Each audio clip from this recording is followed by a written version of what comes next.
Boker Tov.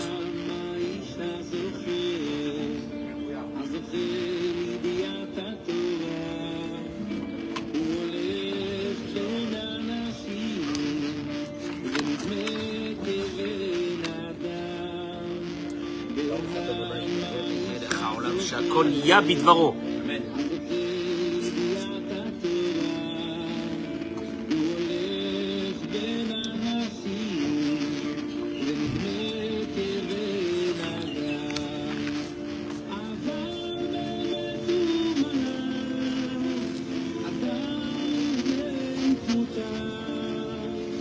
וחי חיי חיי יומם על כל תהילה. בוקר טוב, בוקר טוב, בוקר טוב, בוקר טוב, בוקר טוב. בוקר טוב. ברכה והצלחה, tous nos frères et nos sœurs qui vont se connecter à notre cours aujourd'hui, qu'Akadosh Baruch Hu leur envoie la joie, la émouna, tout ce qu'ils ont besoin. Amen, Kenny Ratson. Le cours de ce matin va être très court. Merci beaucoup Mike, Toda Rabba, Bracha ve'atzlacha.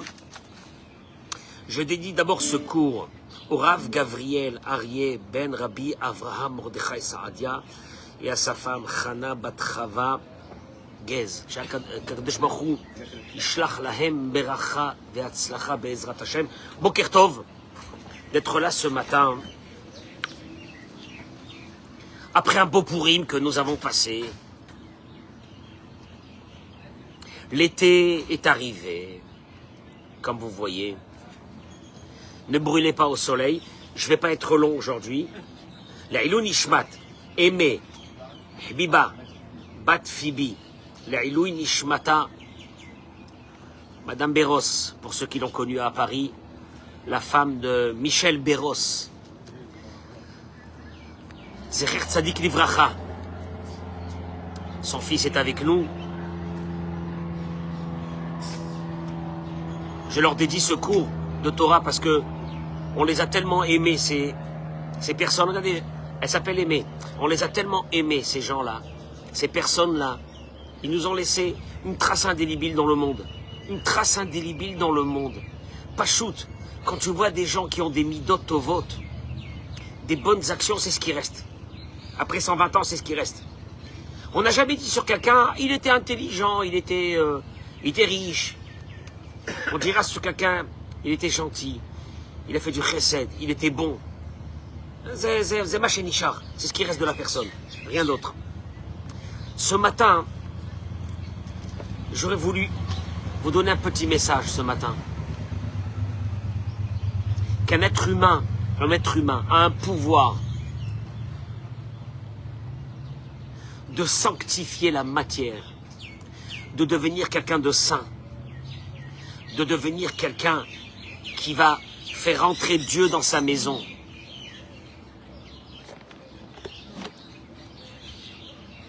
Todarabah, Monsieur Attali. Monsieur Attali partage dans 10 groupes le cours de Torah. En live, je lui dis merci.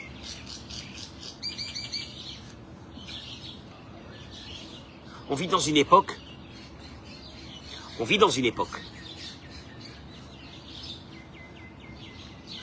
C'est une époque qui me fait peur, où les réseaux sociaux dictent notre vie et celle de nos enfants. Je vais essayer en quelques minutes de tirer une sonnette d'alarme qui a dû certainement déjà être sonnée par beaucoup de personnes. Mais peut-être que ce matin, il y a quelques personnes qui m'écouteront et qui comprendront qu'ils ont un devoir. Ils ont un devoir de sanctifier leur vie. Gérard, on choisit dans notre vie. Ou on vit comme des animaux, ou on transcende l'âme qui est à l'intérieur de nous pour faire sortir quelque chose de beau. Tu choisis.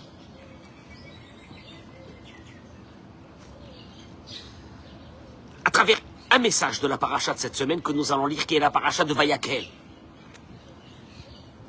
Après que Moshe ait dit aux bénis Israël d'apporter tous les matériaux, et qu'ils ont apporté les matériaux, La Torah nous dit, écoutez bien ce que la Torah nous dit.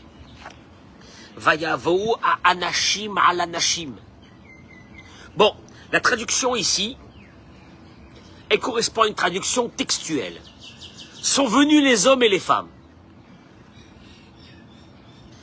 Toute personne généreuse de cœur, ils apportèrent les bracelets, les anneaux, etc. Ils ont apporté tout l'or et l'argent, les hommes et les femmes. Vayavou anashim, les hommes sont venus à al-anashim. Bon, ici traduit à al-anashim avec les femmes. Ok, on va voir 2 minutes. Et donc la construction du Mishkan s'est faite, à travers toute la paracha que vous allez lire ce Shabbat. Et vers la fin de la construction du Mishkan, il se passe quelque chose qu'on n'a pas prévu. Vayaas, c'est à la fin. Vayaas et Akior. Il a fait une cuve, Nechoshet, en cuivre. Vet kano Nechoshet, avec un support, un plateau en cuivre. Bemarot atzovot. Je vais voir s'il y a la photo ici. Ah ben le voilà. Le voilà. Ça c'est le kior. Regardez où il y a mon doigt. C'est une cuve avec un support en cuivre. La Torah nous dit, il a été fait bemarot atzovot, avec les miroirs des femmes. Hatzovot, des femmes qui étaient rassemblées. Asher tzavou petach oel moed, qui s'étaient rassemblées devant la tente d'assignation. C'est-à-dire que, je t'explique, c'est énorme. Le Mishkan a déjà été construit. Et voilà qu'un dernier ustensile, qu'on ne s'attendait pas, est arrivé. Une cuve qui a été faite avec les miroirs des femmes. On aurait dit que c'est une pièce rapportée. On n'en a pas parlé de ça. Toutes les parachiotes d'avant, on n'a pas parlé de ça. Dieu n'a jamais ordonné à Moïse, dans Paracha de Terouma et Tetzavé, de construire cette cuve. Et voilà qu'à la fin de la construction du Mishkan, David, cette cuve apparaît. On a avec nous ce matin David Renassia. C'est lui qui partage nos cours sur YouTube. Il est venu passer un petit moment avec moi, je l'adore. Que Dieu te protège, toi et ta famille. Amen, Kenny Ratson. Ah, je t'explique. Ces miroirs d'où ils venaient, Rachi. Banot Israël, les filles d'Israël, possédaient des miroirs dans lesquels ils se regardaient quand elles se paraient. Des miroirs. Un miroir, c'est un outil de séduction. C'est pour se maquiller, etc.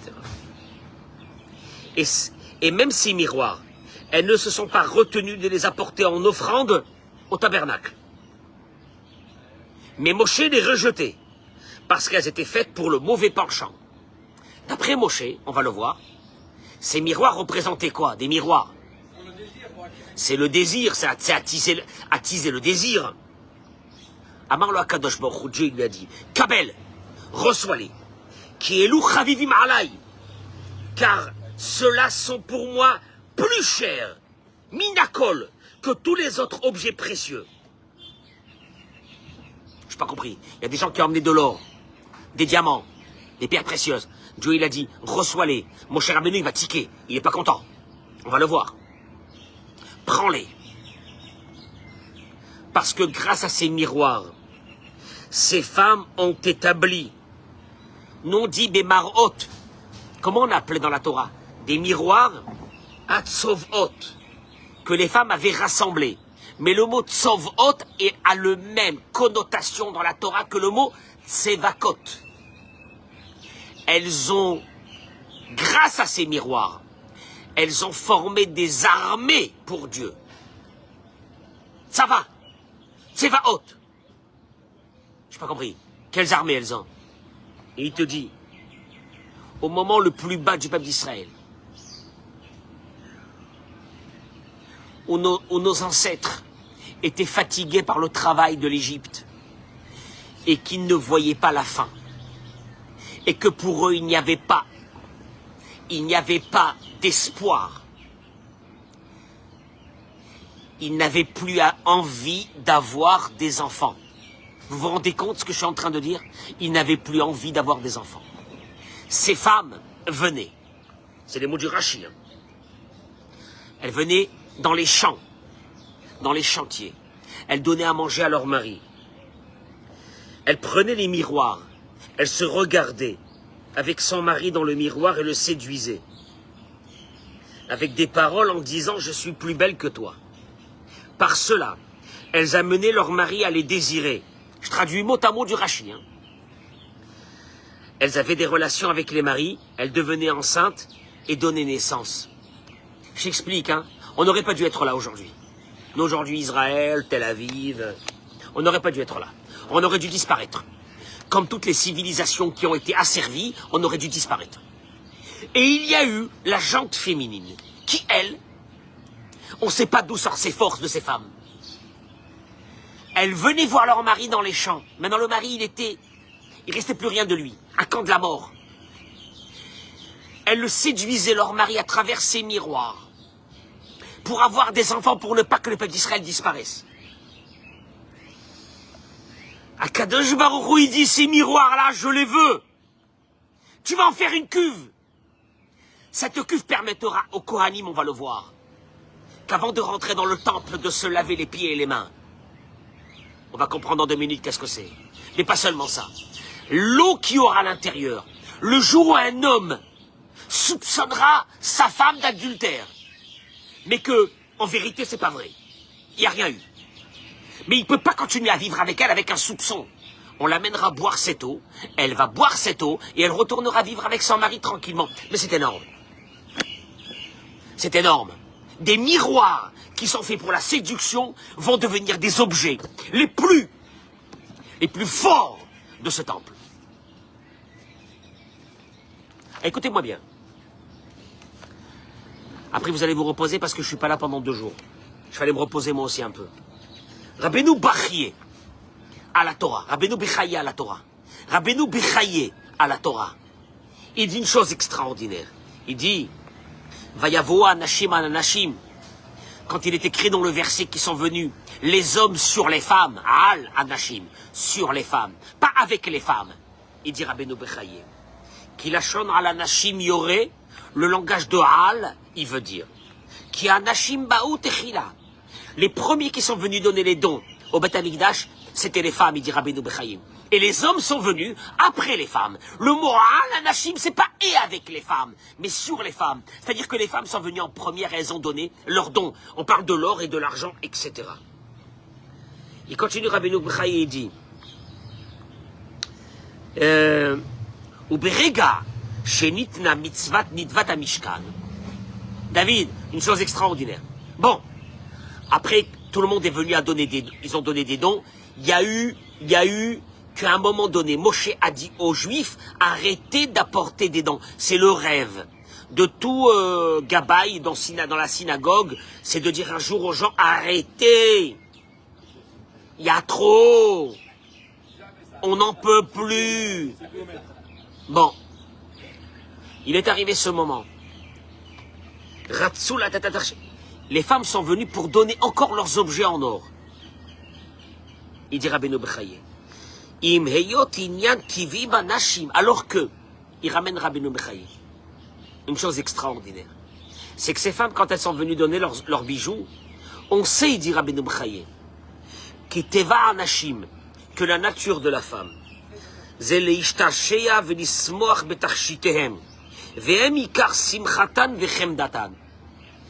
la joie d'une femme, c'est ses bijoux. Quand on veut faire plaisir à une femme, qu'est-ce qu'on lui achète? Un bijou. Il faut acheter des bijoux aux femmes. Elles ont pris leurs bijoux. Elles ont amené Chachva, Nezem, Vetabaat, Vekumaz. Elles sont venues les premières. Je parle maintenant au début des dons. Elles sont venues les premières. Elles ont apporté. Je rappelle que le Midrash ramène que l'or des béné Israël était venu pour pardonner la faute du veau d'or. Or, les femmes n'avaient pas fauté dans le veau d'or. On le sait d'ailleurs, c'est que quand Aaron avait dit aux hommes « Apportez les boucles d'oreilles de vos femmes », il est écrit qu'ils ont apporté leurs boucles d'oreilles et leurs bijoux à eux. Tu sais pourquoi? Parce que les Midrash y ramènent, que les femmes ils ont dit au mari « Va voir ailleurs, avant que je m'énerve. Va voir ailleurs avant que je m'énerve. Tu veux mes bijoux pour aller faire le veau d'or? Va voir ailleurs. » Elles n'ont pas fait le veau d'or. Et là, elles sont venues quand même. Et elles ont amené leur or et leur argent. Et voilà que le Midrash Tanchuma te ramène quelque chose de fabuleux. Au moment où Dieu a dit à Moïse de faire le tabernacle, le peuple d'Israël est venu et a amené ses dons. Mishévi Kesef, Mishévi Zahav, celui qui a amené de l'or, celui qui a amené de l'argent. Amou Anashim, regardez bien l'histoire. À la fin des dons, les femmes sont revenues, ils ont dit Maïten lanuliten, Maïesh lanuliten, bénit vata Mishkan. On a envie de donner encore quelque chose au Mishkan. Amdou, ils sont venus. Veviu atamarot, ils ont apporté leur miroir qui était fait en cuivre poli, et ils les ont amenés, et ils sont arrivés devant Moshe. Keshera otan Moshe, écoutez bien le drame. Quand ils sont arrivés devant Moïse, Zaaf Bahen, il s'est mis dans une colère totale. Amar lahem li Israël, il a dit au béni Israël, prenez des bâtons et chassez ces femmes. Je traduis les mots du Mishkan, du Midrash. Pourquoi? Il avait raison. D'un côté, il avait raison. On sait que dans le Mishkan, par exemple, on sait que plus tard, dans la construction du Beth Amikdash, il était interdit même de tailler les pierres du Beth Amikdash avec du métal. Parce que le métal est venu pour raccourcir la vie. Or, le temple était venu pour rallonger la vie. La même chose, ces miroirs pour lui, c'est le Yetzer Hara. C'est venu pour raccourcir la vie d'un être humain. C'est une séduction. J'en veux pas, moi, de ça. Vous écoutez le mot, vous écoutez la parole de Dieu, il apparaît à Moshe Rabbeinu subitement, il lui dit Moshe, Alléluia ta mévasé, Amarot Aelu, ces miroirs, tu dédaignes Amarot Aelu emidu kol atzvaot alanu bemitzraim. Grâce à ces miroirs, le peuple juif est resté, il a existé. Tol mehen, prends-leur. Vaasei mehem kior, nechoshet vikano. Regarde, c'est maintenant que la mitzvah de faire ce kior, cette cuve, est arrivée. À la fin de la construction du Mishkan. Dieu il dit, tu sais ce que tu vas faire avec? Une nouvelle mitzvah, je vais te donner. Tu vas faire une cuve pour les Kohanim. Chez Mimeno, itkachua Kohanim, pour que les Kohanim se sanctifient grâce à ça.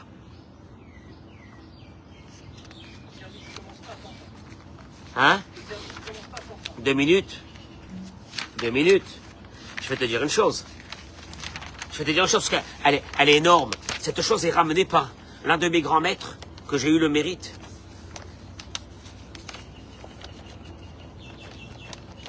Il y a plus de 35 ans d'étudier chez lui en Israël. Le Rav Meir Hadash. Le Rav Meir Hadash, il dit la chose suivante. Il ramène les paroles du Sforno. Rav Meir Hadash ramène les paroles du Sforno, l'un des très grands commentateurs de la Torah, qui dit, quand tu regardes, c'est écrit que les femmes sont venues, regardez dans les mots, pour ne pas qu'on dise une bêtise, ils ont apporté ces miroirs, Asher Tzav'u Petach Ohel Moed, et ils s'étaient rassemblés devant la tente d'assignation. Là, j'essaie d'expliquer l'image. Ils débarquent, ils sont tous devant le Ohel Moed, devant le Mishkan qui est déjà créé. Elles amènent là-bas, elles sont rassemblées devant le Ohel Moed, devant le Mishkan, et elles amènent leur miroir. C'est là qu'il va se passer ce drame. Et il dit le Sforno. Qu'est-ce qu'elles faisaient devant le... Pourquoi elles se sont rassemblées devant le Mishkan? Le Mishkan, c'était le temple que nous avions dans le désert. Pourquoi elles se sont rassemblées là-bas? Et il dit la chose suivante. Lishmoa divrei Elokim Chaim. C'est un chidouche que vous trouverez dans le Sforno et dans le Ibn Ezra. Elles se sont rassemblées, ces femmes, pour écouter la voix de Dieu. Ki omro, va'aya kol mevakesh Hashem, yetze Elohel moed. Comme il est écrit, que tout celui qui voulait écouter la voix de Dieu, il se mettait devant la tente d'assignation. Ve'otam anashim, et ces femmes, ma'asu inyanet architehem. Ces femmes, au moment où ils ont découvert une dose de spiritualité énorme, ils ne voulaient plus de leur miroir. Vegdishu mar'otehem, les horotes, ils ont donné ces miroirs pour dire Enan tzrichim od lahem. On n'a plus besoin de ces miroirs. C'est-à-dire, regarde-moi bien, tu prends la chose la plus, le symbole le plus grand du Yetzer Hara, les miroirs. Tu dis, j'ai plus besoin de ces miroirs, je suis tellement connecté. Ces femmes sont devenues des rabbins. Ils avaient plus besoin de miroirs. Ils veulent les donner à Dieu. Tu sais ce que Dieu dit à Moshe Rabbeinu? Tu vas les prendre. Mais tu sais pourquoi tu vas les prendre? Pour faire un kior, une cuve. Pourquoi faire avec cette cuve? Pour que les Kohanim se lavent les pieds et les mains avant de rentrer dans le temple. Car s'ils rentraient dans le temple sans se laver les pieds et les mains, ils étaient passibles de la peine de mort, par Dieu. Sauf que, il dit Rav Meir Hadash, une chose extraordinaire. Il dit, mais nous savons qu'avant d'aller faire leur service, ils devaient aller au mikvé. Donc à partir du moment où ils ont fait la tébila au mikvé, ils sont sains. Alors pourquoi ils doivent se laver les pieds et les mains? Et sa réponse, elle est flagrante. Et elle est terrible. Le mikvé, se tremper dans le mikvé, leur permettait d'enlever d'eux leur impureté. Mais ce n'était pas suffisant pour entrer au service. Il fallait maintenant, après que tu as enlevé l'impureté, il fallait que tu aies en toi une dose de sainteté pour entrer dans les mikvés. Cette dose de sainteté, elle arrivera seulement quand tu te laveras les pieds et les mains. C'est-à-dire que ce qui hors, il était hors du temps. Cette cuve représentait pour Dieu la sainteté la plus pure, la plus grande qu'il pouvait y avoir dans le peuple d'Israël. Vous savez, je vais vous dire une chose ce matin. Vous pensez que c'est l'histoire qui s'est passée chez nos ancêtres il y a 3500 ans? Moi, je voudrais vous dire une chose.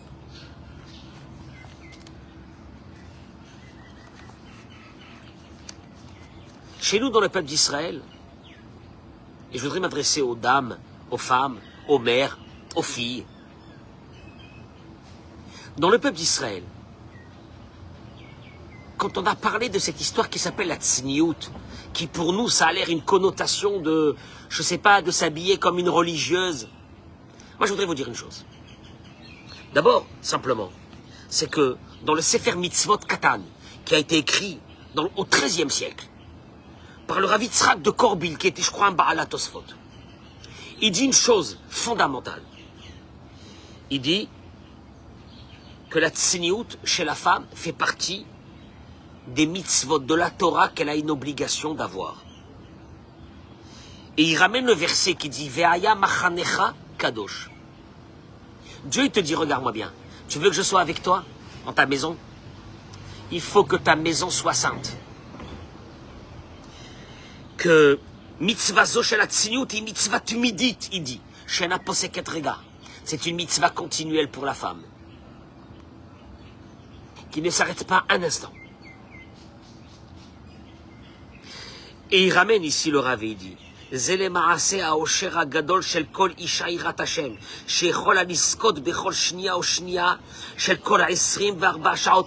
Il dit une chose, c'est une mitzvah qu'une femme peut avoir 24 heures sur 24, jour et nuit, si elle se conduit avec pudeur. Maintenant, je voudrais expliquer une chose. Parce que, et de là, Dieu il est avec toi. Et s'il est avec toi, il peut te protéger. Une protection à toi, à tes enfants que tu ne peux même pas t'imaginer. Je veux juste dire une chose. Que quand la Torah elle a dit, parce que si ton camp n'est pas sain, Veshav na'acharecha, je quitterai ta maison. Jamais Dieu l'a dit. Dans aucune chose. Dieu l'a dit dans une seule idée. L'homme a une facilité de travailler sa neshama. Parce qu'il a la Torah. Une femme peut tomber dans une idée, tout de suite, que Peut-être que son âme n'est pas importante, qu'elle n'a pas un travail à faire de son âme, qu'elle n'a pas à sanctifier sa maison. C'est donné aux hommes, c'est pas donné aux femmes. Et la Torah te dit, écoute-moi bien, tu vas choisir dans ta vie ce que tu veux faire. Où tu veux développer des atouts de ton corps, ou tu vas développer des atouts de ton âme. Maintenant, si tu veux développer les atouts de ton âme, qui veut dire la sanctification de ce que tu es, c'est où tu choisis ton corps, ou tu choisis ton âme. J'ai pas besoin de faire un dessin. Quand aujourd'hui, moi j'ai assisté à ce Pourim. Pas à Jérusalem, hein, je te parle ici.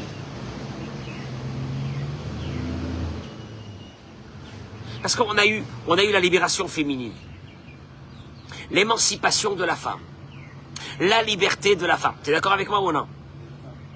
Hein? Tu veux que je te dise une chose? Et s'il y a une escroquerie dans le monde, je terminerai avec ces mots. S'il y a une escroquerie dans le monde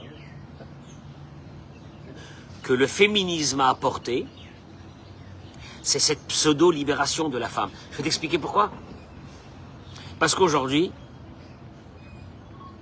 cette libération va créer... Non, va créer que une femme, elle est libérée. Cette libération va lui amener une chose. Et là, je vous parle pas de religion. Je vous parle d'un problème générationnel. Une fille ou une femme, puisqu'elle est libre, elle doit se découvrir. Elle fait ce qu'elle veut, elle fait ce qu'elle veut de son corps. Très bien. J'ai aucun problème. Tu veux faire de ton corps ce que tu veux, il n'y a aucun problème. Et qu'est-ce que tu as fait de ton corps? Eh bien, je l'ai libéré. Qu'est-ce que ça veut dire? Eh bien, je l'ai dénudé complètement. Et alors? Et grâce à ça, j'ai du succès. Et moi, j'ai parlé avec plusieurs femmes et je leur ai dit une chose.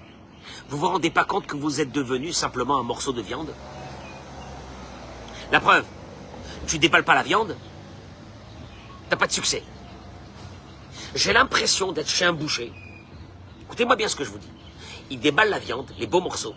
Il te les présente devant toi. Tu sais, sur des réseaux, il y a des fois des bouchers cachers, très sympathiques. Ils te déballent leur viande. Tu regardes la viande. Et t'as faim en plus à ce moment-là. Et tu vois d'un seul coup comme ça les merguez comme ça en France là qui sont pendus là. Oh là là. En vérité. Moi je parle de nos filles, hein, de nos femmes, de nos filles. Hein. Je parle de nos femmes, de nos filles. Hein. Je parle pas de n'importe qui. Voilà ce qu'on est devenu. Et une fille qui est sérieuse. Et une fille qui fait attention. Et une fille qui fait attention de s'habiller. Une fille qui fait attention de cultiver son âme. Ça n'intéresse plus personne. Ce qui intéresse aujourd'hui, c'est une fille. C'est une fille qui se... Et je les ai vus à Natania. Alors, il y a un phénomène en Israël qui est arrivé. Que Pourim, pour les jeunes filles, je vais dire des mots qui me font très mal. C'est de se déguiser en prostituée. Celui ou celle qui n'est pas d'accord, qui m'envoie un message. Je lui répondrai en perso. De 13 ans, 14 ans. Ils sont déjà dans le moule des réseaux sociaux où les femmes, il n'y a plus de femmes habillées, ça sert à rien, on ne verra pas une femme habillée, où les femmes nues ont du succès. Ils ont des followers, ils ont des likes, et nos jeunes filles pensent que c'est ça la vie. Moi je te pose une vraie question. À ces filles, à ces femmes. Alors on t'aime pourquoi? Tu as du succès pourquoi? Pour ton corps.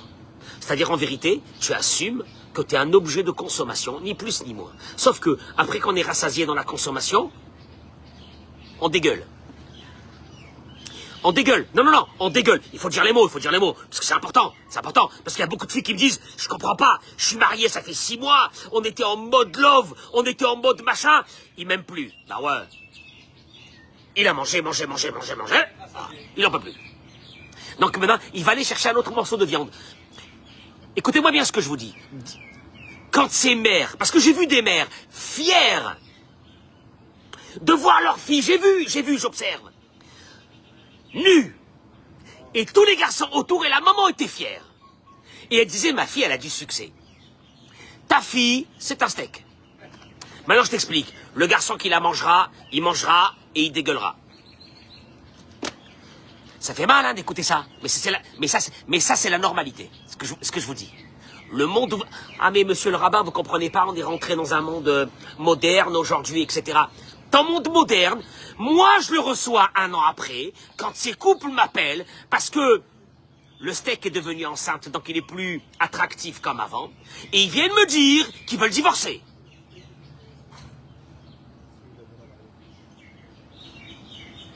Ah bah, c'est normal. Vous savez, monsieur le rabbin, il faut vivre avec son temps. Mais quel temps? Mais quel temps? Mais quel temps? Avant, on avait des filles. On a élevé des filles extraordinaires. Des filles qui ont fait des études. Des filles qui ont construit leur âme. Des filles qui ont construit leur maison. Des filles qui ont été un support pour ce mari et pour le diriger. Et on se retrouve aujourd'hui avec de la poubelle. Des filles extraordinaires qui sont devenues de la poubelle. Parce qu'on leur a appris qu'il fallait devenir des prostituées pour avoir du succès. Celui qui n'est pas content, qui m'envoie un message. Celui qui pense que c'est pas vrai ce que je dis, qui m'envoie un message. Et j'espère qu'il y aura d'autres rabbins qui parleront, comme je parle. Mais il y en a marre. 13 ans, 14 ans, c'est des bébés. C'est des bébés. Moi, j'ai des petites filles à moi, des petites filles. Les filles de mes... Ils ont cet âge-là. Les filles de mes enfants, ils ont cet âge-là, je vais mourir. Moi, pas ces petites filles, c'est mes petites filles, c'est des bébés. C'est des bébés. À 14 ans, c'est des bébés. Tu en fais déjà un modèle de prostituée. T'en fais déjà un modèle de séduction. Pour attraper quoi? Pour attraper quoi? Un mec? Tu l'attraperas. Il te consommera et il te jettera à la poubelle. À la différence de ces filles qui vont se marier avec des garçons qui ont compris qu'on se marie avec une femme, on se marie avec un bêta migdash.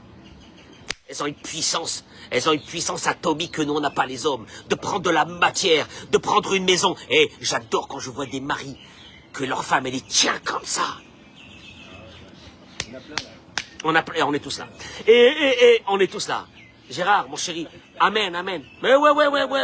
Ah bon, ta femme, elle te tient. Ah bon, ta femme, elle te tient comme... Oui, heureusement. Mais c'est comme ça qu'on doit l'aimer. Mais...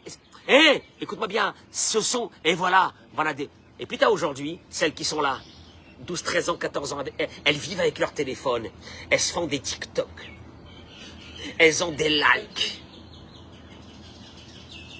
des mutants, des zombies on va faire sortir. Vous vous rendez même pas compte.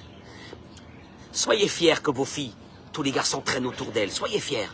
Comme une meute de chiens qui va manger un steak. Si ça vous fait plaisir, allez-y. Allez-y, c'est que vous-même, apparemment, vous n'êtes pas terminé dans votre tête.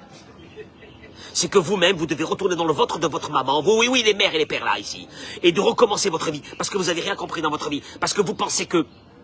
Je parle même pas à long terme. Je parle qu'à court terme, vous allez vous casser la figure.